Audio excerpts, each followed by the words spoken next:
Cuando nosotros mencionamos el pasaje de un aprendizaje motor a un aprendizaje de las prácticas, entendíamos, y no fue por perspicacia ni subjetividad ponerlo de esa forma, que se había comprendido que se tratan de tres niveles y que para llegar, por eso decía pasaje del motor a las prácticas, teníamos que pasar por un aprendizaje corporal.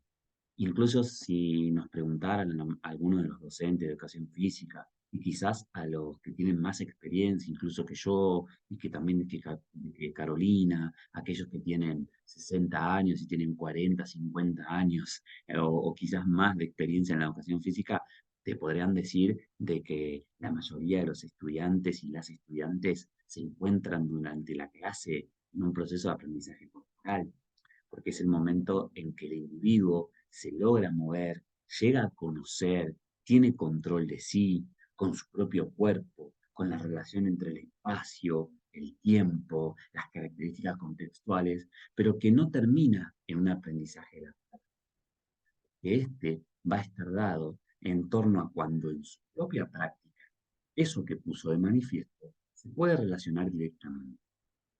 En clase, en el caso concreto de una de las comisiones mías, hemos dicho, por ejemplo, que uno puede agarrar una viga y caminar por arriba de una viga con los estudiantes, ¿no? Y eso es un aprendizaje. El estudiante camina por primera vez, por ahí la viga tiene que ser ampliada, de forma tal que se sienta bien. Poco a poco disminuir hasta el tamaño convencional, si se quiere, de la gimnasia, de una viga tradicional. Y posterior a eso, uno podría anular sistemáticamente algunas percepciones, como por ejemplo, no la de la ventilación pulmonar, pero sí, por ejemplo, la de un ojo, o incluso la de los dos brazos con un ojo. O también se podría pasar tapando los dos ojos y sin la necesidad del uso de los dos brazos, manos también, ¿no? De forma tal que haya una comprensión. Usted puede incluso seguir anulando o proponiendo una viga que esté, por ejemplo, en desnivel, que esté en inclinación vertical ascendente o en inclinación vertical descendente. Lo importante de todo esto no es caminar arriba de una viga. La práctica sucede cuando usted puede hacer eso en otras realidades. Si es gimnasta, claramente desarrollada en una técnica común, especializada, porque es un tiempo, es un deporte de percepción visual por el árbitro, mayoritariamente, ¿no? Por ejemplo, la rítmica.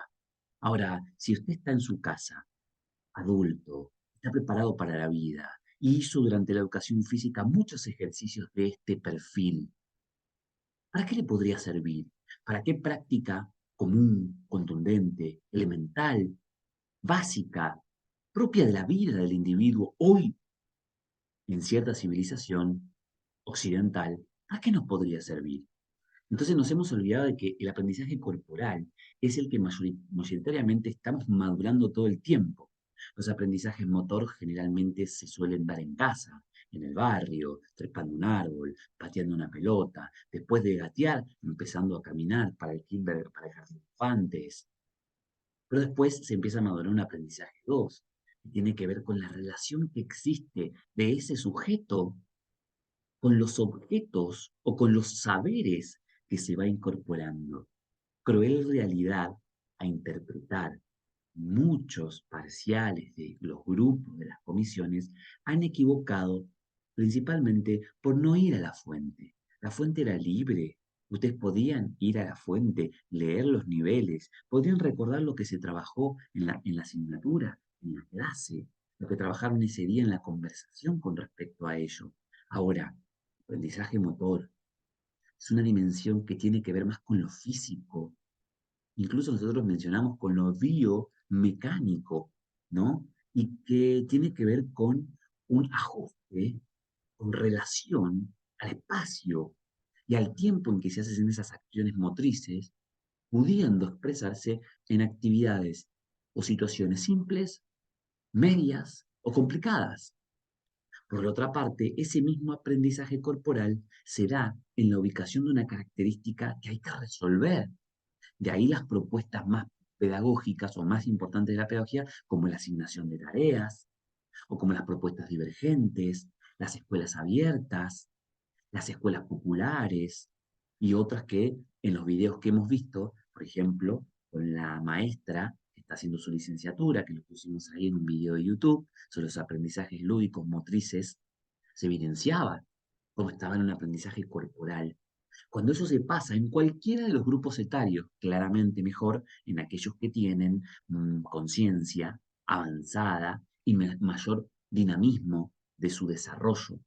Esto quiere decir en personas que están llegando a la culminación de la adolescencia, que también nosotros como docentes trabajamos. Recordemos que no podemos hablar solo de una educación física donde el docente trabaje en el inicial, primaria y secundaria o incluso universitario. También trabajamos en fábricas, también trabajamos en la NASA, también trabajamos en la investigación, también trabajamos con todo tipo de personas que requiera la ejercitación física para algún objetivo en concreto. Por eso, por favor, renovemos un voto de visualización frente a esta temática porque les va a servir para sus prácticas y también nos va a servir para seguir incorporando en esta única, por lo pronto, conciencia de desarrollar progresivamente al estudiante para un aprendizaje significativo, permanente, dinámico y activo.